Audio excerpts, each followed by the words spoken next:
ഏതൊക്കെ ഫാമിലിയിലുണ്ട് എന്ന് എനിക്ക് പേഴ്സണലി അറിയത്തില്ല. അവരുടെ 1 മാസം കഴിഞ്ഞതിന് ശേഷം ശരി, ഞാൻ ഒരു കാര്യം ചെയ്യാം. നാളെ നിങ്ങളൊരു ഹയർ ഓഫീസറിനെ ഞാൻ തള്ളി കയറ്റിയിട്ട് വണ്ടിക്കകത്ത് കൊണ്ടുപോകുമ്പോഴത്തേക്കും നിങ്ങൾ വരുമ്പോഴത്തേക്കും ഞാൻ വിചാരിക്കണം ഇത് വേറെ ആരോ ആണ്, അല്ലെങ്കിൽ നിങ്ങൾ എന്റെ അടുത്ത് കൊണ്ട് വണ്ടി നിർത്തുമ്പോഴും ഞാൻ ചിന്തിക്കണം നിങ്ങൾ എന്നെ ഇപ്പൊ ഒന്നും ചെയ്യത്തില്ലായിരിക്കും.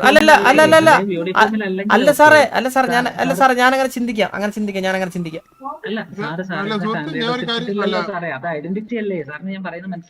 എന്ത് ഐഡന്റിറ്റി? സാറിന്റെ ഫാമിലിയുടെ ഐഡന്റിറ്റി സാറിന്റെ ഡ്രസ് അല്ലേ സാർ? എന്റെ ഫാമിലിയുടെ ഐഡന്റിറ്റി എന്റെ ഡ്രസ്സാണ്. എന്റെ കൂടെ ഉള്ളവർ വന്നപ്പോഴത്തേക്കും സാറ് മിനിമം സാറിന് ബുദ്ധി ഉണ്ടെങ്കിൽ സാർ ചിന്തിക്കണമായിരുന്നു എന്റെ കൂടെ ഉള്ളവരാണെന്നത്. സാർ ചിന്തിച്ചു. പിന്നെ ഈ ഇവിടെ കിടന്ന് ഇപ്പൊ സംസാരിക്കുന്നതിന് വലിയ ആവശ്യമില്ലല്ലോ സാറേ. നമ്മളിപ്പം പറഞ്ഞുകൊണ്ടിരിക്കുന്ന ഈ കോൺവെർസേഷന്റെ ആവശ്യമില്ലല്ലോ. എന്നാ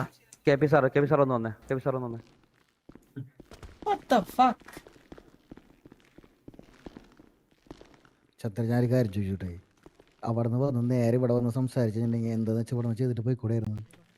സിറ്റുവേഷൻ ഉണ്ടാക്കേണ്ട ആവശ്യം ഉണ്ടായിരുന്നില്ലല്ലോ.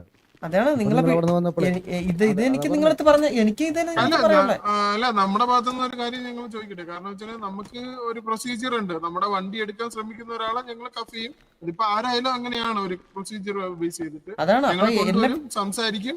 എന്താണ് കാര്യം എന്ന് നോക്കിയതിനു ശേഷം എന്താണ് ചെയ്യേണ്ടതെന്നുള്ളത് നമ്മുടെ ഹയർ ഓഫീസറിന്റെ ഭാഗത്തു നിന്നുള്ള മുന്നറിയിപ്പ് അനുസരിച്ച് നമ്മൾ ചെയ്തു വിടുകയാണ് ചെയ്യുന്നത്. അതിന് നിങ്ങളുടെ കൂട്ടത്തിലുള്ളവർ ഓവർ റിയാക്ട് ചെയ്യേണ്ട ആവശ്യമില്ല. ഞങ്ങൾ നിങ്ങൾ എന്തായാലും കൊണ്ടുപോയി സാറിന്റെ പ്രൊസീജിയറാണ്. സാറിന്റെ പറഞ്ഞത് നമ്മുടെ അത് സാറിന്റെ അത് പിയുടെ പ്രൊസീജിയർ സാറ് പറഞ്ഞത്. എന്റെ ഗ്യാങ്ങിന്റെ പ്രൊസീജിയറാണ് അവർ ചെയ്തത്.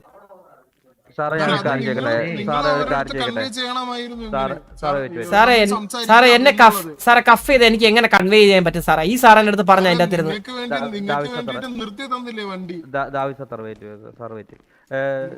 ചന്ദ്രബോസിനെ അവിടുന്ന് ഞങ്ങൾ ഹോസ്പിറ്റലിൽ അവിടുന്ന് കൊണ്ടുവന്നത് ഞങ്ങളാണ്. സാറിന്റെ കഫ് ഞങ്ങൾ റിമൂവ് ചെയ്തായിരുന്നല്ലോ. സാറ് ഞങ്ങളെ കൂടെ വണ്ടിയിലല്ലോ വന്നത്. ഇവിടെ പീടിയിൽ വന്നിട്ട് ഞങ്ങളുടെ ആരെയും മോശമായിട്ട് ഇതുവരെ സംസാരിച്ചിട്ടുണ്ടോ? സാർ അത് സംസാരിക്കണം എന്നുള്ള രീതിയിലാണ് സാറേ നിങ്ങൾ അവിടെ വന്നത്. അല്ലേ സംസാരിച്ചിട്ടുണ്ടോ? ഇതുവരെ ആരെയും മോശമായിട്ട് സംസാരിച്ചിട്ടുണ്ടോ? ആരും സംസാരിച്ചിട്ടില്ല. അപ്പൊ ഞങ്ങൾ അവിടുന്ന് അതേപോലെ തന്നെ സാറിനെ കൊണ്ടുവന്നത്. ഞങ്ങൾക്ക് അവിടുന്ന് ഫയർ ചെയ്യേണ്ട ആവശ്യമില്ല. ഞങ്ങൾ സാറിന് അതേപോലെ തന്നെ അവിടുന്ന് കൊണ്ടുവന്നത്. സാറിപ്പോ ലാസ്റ്റ് കൊണ്ടുവന്നത് സംസാരിക്കണം എന്നുള്ള രീതിയിൽ എന്റെ കൂടുതലുള്ള അടുത്ത് പറഞ്ഞു. ഞാൻ പറഞ്ഞാ സംസാരിച്ചു തരാം, സംസാരിക്കണം വിളിക്കുന്നത് എന്ന് പറഞ്ഞിട്ടാ ഞാൻ വന്നത്. ഓക്കെ. ഇപ്പൊ ഈ ഇത്രയും കോൺവെർസേഷന്റെ ആവശ്യം എന്ന് പറയുന്നത് നിങ്ങളിപ്പം പറയുന്നത് എന്നെ ഒന്നും ചെയ്യാനല്ല, നിങ്ങൾ വേറെ സംസാരിക്കാൻ വേണ്ടി കൊണ്ടുവരുന്നതെന്നാണ് നിങ്ങൾ നിങ്ങൾ പറയാൻ നോക്കുന്നത്. ഓക്കെ, എനിക്കത് മനസ്സിലായി. പക്ഷെ അവർക്ക് ഇപ്പൊ എനിക്ക് എന്റെ സിറ്റുവേഷൻ എന്താണുള്ളത് അവർക്ക് എല്ലാവർക്കും അറിയണമെന്നില്ല. എനിക്കത് അവർക്ക് കമ്മ്യൂണിക്കേറ്റ് ചെയ്യാൻ എന്റെ റേഡിയോ നിങ്ങൾ കഫ് ചെയ്താ ചെയ്ത് തന്നെ. ഇവിടെ ആരോ പറഞ്ഞ് കഫ് ചെയ്യുമെന്ന് പറഞ്ഞിട്ട് കഫ് ചെയ്യുമെന്ന്. നിങ്ങൾ ആരെന്ന് എനിക്കറിയണം. ആരാ പറഞ്ഞത്? ഈ സാറാ പറഞ്ഞത്. ഇല്ല സാറേ അത് കേട്ടില്ല. സാറ് ഭയങ്കര ഫാസ്റ്റ് ആയിരിക്കും പറഞ്ഞപ്പോ. അപ്പോ വാട്ടവർ സാർ, എനിക്ക് എന്റെ കൂടുതലെടുത്ത് എനിക്ക് കമ്മ്യൂണിക്കേറ്റ് ചെയ്യാൻ പറ്റത്തില്ല അന്നേരം കൊണ്ട്. ഇല്ല, അത് കഴിഞ്ഞിട്ട് സാറിന്റെ ആൾക്കാരെ വന്ന് ഞാൻ മുമ്പേ സംസാരിച്ച സമയത്ത് സാറോട് പറഞ്ഞിരുന്നു. സാറിന്റെ ആൾക്കാർ വന്നിട്ട് സാറ് നിർത്തി സംസാരിക്കാന്ന് പറഞ്ഞപ്പോ ഞാൻ ഓർത്ത് എന്താന്ന് വെച്ച് കഴിഞ്ഞാൽ ഓക്കെ സാർ പറഞ്ഞു സാറിന്റെ കൂടെ ഉള്ളവരോട് കൺവേ ചെയ്തോളൂ, ഇത് അകത്തേക്ക് കൊണ്ടുപോകാൻ വേണ്ടിയിട്ട് സംസാരിച്ചിട്ട് വരാം എന്നുള്ള രീതിയിൽ സാറ് പറയാൻ വേണ്ടിയിട്ടാണ് വണ്ടി നിർത്താൻ പറഞ്ഞതെന്നാണ് ഞാൻ വിചാരിച്ചത്. മനസ്സിലായത്. പക്ഷെ അതിനുള്ളൊരു ഗ്യാപ്പ് നമുക്ക് കിട്ടിയില്ല. സാറ് വണ്ടി ഇപ്പൊ നമ്മള് വണ്ടി നിർത്തുന്നു, അവര് വരുന്നു, നമ്മൾ ഇവിടെ വെക്കുന്നു, പോകുന്നു. ഓക്കെ, അപ്പോ നമുക്ക് അതിന് സംസാരിക്കാനുള്ള ഒരു ഗ്യാപ്പ് നമുക്ക് ഇവിടെ തന്നിട്ടില്ല സാറിന്റെ കൂടെയുള്ള ആൾക്കാർ. അതാണ് അവിടെ സംഭവിച്ചിട്ടുള്ളത്. ഇത് കഴിഞ്ഞ് ഞങ്ങളവിടെ ബാക്കപ്പിന് വന്നപ്പോഴും ഞങ്ങളവിടെ സംസാരിക്കാൻ വേണ്ടിയിട്ട് ഞങ്ങൾ റേഡിയോയിൽ അതായത് മെഗാഫോണിൽ ഞങ്ങൾ സംസാരിച്ചുകൊണ്ടിരിക്കുന്നുണ്ട്. വണ്ടി നിർത്താവോ ഒന്ന് സംസാരിക്കാനാണെന്ന്. നിങ്ങളെ ഭാഗത്ത് ഞങ്ങൾക്ക് അത് റെസ്പോൺസ് കിട്ടുന്നില്ല. ബിറ്റ് ചെയ്തോണ്ടിരിക്കുക കണ്ടിന്യൂസ് ആയിട്ട് സംസാരിക്കാൻ. ഈവൻ ഞങ്ങള് മൈക്രോഫോണിൽ സംസാരിക്കാൻ പറ്റത്തില്ല എന്ന് പറഞ്ഞോണ്ടിരിക്കുന്നത്. നിങ്ങളെ ഭാഗത്ത് ഇതെപ്പോഴും സംഭവം നിങ്ങൾ അവിടെ സിറ്റുവേഷൻ ഓൾറെഡി കഴിഞ്ഞു. ഞങ്ങൾ അവിടെ ഗണ്ണെടുത്ത് ഫയർ ചെയ്യാനല്ല വരുന്നത്. അത് അവർക്കല്ലല്ലോ സാറേ, അതിന്റെ അല്ല മെഗാഫോണിൽ പറയുന്നുണ്ട് സംസാരിക്കാനാണോ, ഒന്ന് വണ്ടി നിർത്താവോ എന്ന് ചോദിക്കുന്നത്. സാറ് മെഗാഫോണിൽ പറഞ്ഞെങ്കിൽ അവിടെ എനിക്കടക്കം കേൾക്കണമായിരുന്നല്ലോ. എനിക്ക് കേട്ടില്ല. സാറ് സാറില്ല സാറ് വണ്ടിയിലാണെന്ന് തോന്നുന്നു.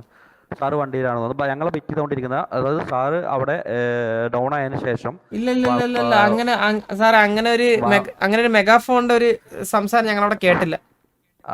വാട്ടവർ എന്തായാലും ഇപ്പൊ ഞങ്ങളുടെ അവിടെ സാറേ റിപ്ലൈ തന്നു സാറേ. സാറേ നിങ്ങൾ അടിച്ചതിനുള്ള കാരണമാണ് ഞാൻ പറഞ്ഞത്. ഒബ്വിയസ്ലി അവിടെ ഒരു ഫയർ സിറ്റുവേഷൻ ആകുമ്പോഴത്തേക്കും നിങ്ങൾ വരുന്നത് നിങ്ങളുടെ കൂടുതൽ എന്തായാലും രക്ഷിക്കാനായിരിക്കും. അന്നേരം അവർ വിചാരിച്ച് ഓക്കെ, നിങ്ങളെ കൂട്ടത്തിൽ ഒരാൾ പറഞ്ഞു സംസാരിക്കാൻ താല്പര്യമില്ല, വണ്ടി നിർത്താൻ താല്പര്യമില്ല എന്ന് പറഞ്ഞു. ഒരാൾ പറഞ്ഞാൽ അവർ സംസാരിക്കാനാണ് വരുന്നത്, ഒന്ന് വണ്ടി നിർത്തിക്കൂടെന്ന് പറഞ്ഞു. എന്നിട്ടും കണ്ടിന്യൂസ് മീറ്റിംഗ് ആയിരുന്നു. രണ്ടുപേര് സംസാരിച്ചു. എൻ്റെ വോയിസ് കേട്ടിട്ട് രണ്ടുപേര് സംസാരിച്ചു. രണ്ടുപേരിൽ ഒരാൾ റോങ് ആയിട്ട് വണ്ടി നിർത്താൻ താല്പര്യമില്ല എന്നുള്ള ലെവലിലും ഒരാൾ വണ്ടി നിർത്തണം അവർ സംസാരിക്കാനാണ് വിളിക്കുന്നത് എന്നുള്ള ഇതിലാണ് ടോണിലാണ് ഞങ്ങളോട് സംസാരിച്ചത്. പക്ഷെ വണ്ടി മീറ്റിംഗിലായിരുന്നു. ഓക്കെ ചന്ദ്രൻ സാർ ഇത്രേ ഉള്ളൂ. സാർ കേൾക്കാം. സാർ ഒരു ബേസിക് കാര്യമാണ് പരസ്പരം സംസാരിക്കാന്ന് പറയുന്നത്. അതാണ് സാറേ. അങ്ങനെയാണെങ്കിൽ സാറ് ഞാൻ വണ്ടി കയറിയപ്പോ ബേസിക് ആയിട്ട് അടുത്ത് പറഞ്ഞിട്ട് വണ്ടി ലോക്ക് ചെയ്തെന്താ?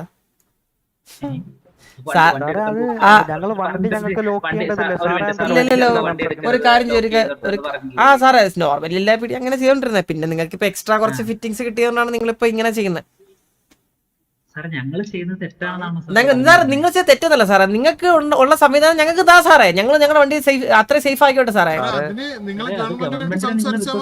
അല്ല ഗവൺമെന്റ് സംസാരിക്കാലോ. ഗവൺമെന്റ് സംസാരിക്കാം. ഞങ്ങൾക്ക് അവരാണ് പുള്ളിക്കൊരു തെറ്റ്. ഈ ചന്ദ്രന് ഇപ്പൊ ഞാൻ വരുന്നതിന് മുന്നേ ഇങ്ങോട്ടേക്ക് സ്വയം കഫഴിക്കാൻ വേണ്ടി വന്ന സാറായതാണോ അതോ നിങ്ങൾ കൂട്ടിക്കൊണ്ട് വന്ന് സംസാരിക്കാന്ന് പറഞ്ഞുകൊണ്ടതാണ്? ഞാൻ കപ്പ് അയക്കാൻ പറഞ്ഞു, സാറിനോട് കപ്പ് അയക്കാൻ പറഞ്ഞു. എന്ന് കഴിഞ്ഞ് ഞങ്ങൾ സംസാരിക്കാനല്ലോ ഹോസ്പിറ്റലിൽ വെച്ച്.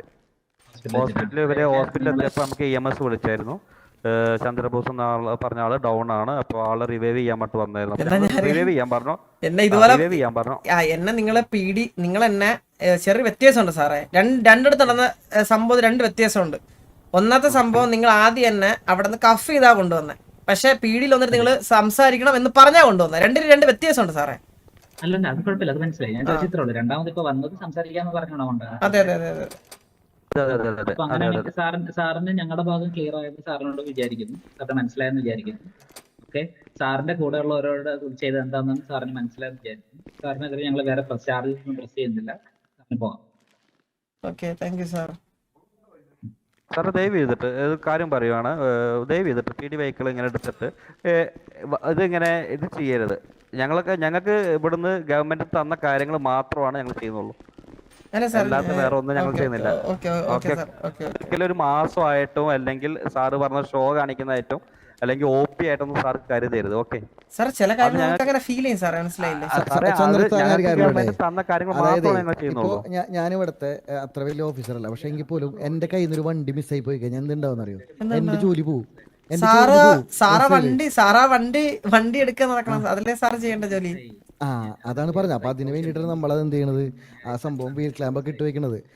നിങ്ങൾക്ക് ഈ വണ്ടി എന്നുള്ള സാധനം സ്വർണ്ണം ഉണ്ടാക്കിയ സാധനമല്ല സാറേ. എന്റെ വണ്ടി ഒരുത്ത് നാളെ കൊണ്ടുപോയാലും സാറേ എന്റെ വണ്ടി നാളെ കൊണ്ടുപോകാൻ നോക്കിയാൽ ഞാൻ ആ വണ്ടി പ്രൊട്ടക്ട് ചെയ്ത് പിടിച്ചെടുത്താൽ നോക്കില്ല. കൊണ്ടുപോകാന്റെ കയ്യിൽ നിന്ന് വണ്ടി എടുക്കാനേ നോക്കത്തുള്ളൂ. നമുക്കത് ചെയ്യാൻ പറ്റില്ല, കാരണം നമ്മുടെ ജോലി പോകും. ഒന്നാമത്തെ കാര്യം നമ്മുടെ ജോലി, നമ്മൾ സിറ്റിസൺ ആയിട്ട് വീണ്ടും നടക്കേണ്ടി വരും. സാറെ കൊണ്ടുപോയിട്ട് അത് എടുക്കാൻ പോകുന്നതാണോ അതോ കൊണ്ടുപോകാതിരിക്കാൻ നോക്കുന്നതാണോ നല്ലത്?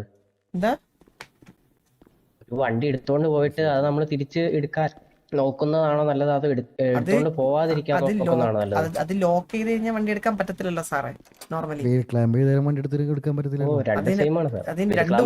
രണ്ടും ഒരുമിച്ച് ചെയ്യുമ്പോ സാറേ കുറച്ച് OP ആയിട്ട് ചിലപ്പോ തോന്നും നമുക്ക്. അത്രേ ഉള്ളൂ, അത്രേ ഞാൻ പറഞ്ഞുള്ളൂ. രണ്ടും ഒരുമിച്ച് ചെയ്യുമ്പോ ഇതിപ്പോ നമുക്ക് ഗവൺമെന്റ് പ്രൊവൈഡ് ചെയ്ത സംഭവങ്ങളാണ് ഇതൊക്കെ. നമുക്ക് ചെയ്യാവുന്ന കാര്യങ്ങളാണ്. ഓക്കെ, മനസ്സിലായില്ലേ? ലിവിറ്റ് സാർ, എന്റെ ഭാഗത്തുനിന്ന് ഞാൻ സോറി പറയുന്നു. എന്തായാലും നിങ്ങൾക്ക് ഹേർട്ടായിട്ടുണ്ടെങ്കിൽ അല്ലെങ്കിൽ നിങ്ങൾക്ക് പീഡിക്ക് രണ്ട് മൂന്ന് ബോധം പോയതിൽ ഞാൻ എന്റെ സൈഡിൽ നിന്ന് സോറി പറയുന്നു. നിങ്ങൾക്ക് എന്താ വെച്ച് കഴിഞ്ഞാൽ നിങ്ങൾക്ക് പുറത്ത് ഗവൺമെന്റ് സൈഡിൽ സംസാരിക്കാൻ കാര്യങ്ങളെ പറ്റി.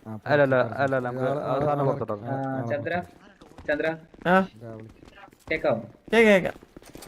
ഇവര് ഞാനിപ്പോ അവര് മാനേജറിനോട് സംസാരിച്ചപ്പോഴാണ് അവര് പറഞ്ഞ അവരവിടെ FIR രജിസ്റ്റർ ചെയ്തിട്ടുണ്ട്. പക്ഷെ നമ്മൾ ജയിലൊന്നും വിടുന്നില്ല, ഫൈൻ മാത്രം ആഡ് ചെയ്യുന്നുണ്ട്. ഏതാ ഇൻസിഡന്റ് നമ്പർ എത്ര? ആരാ വെയിറ്റ് ചെയ്തേക്കുന്നത്?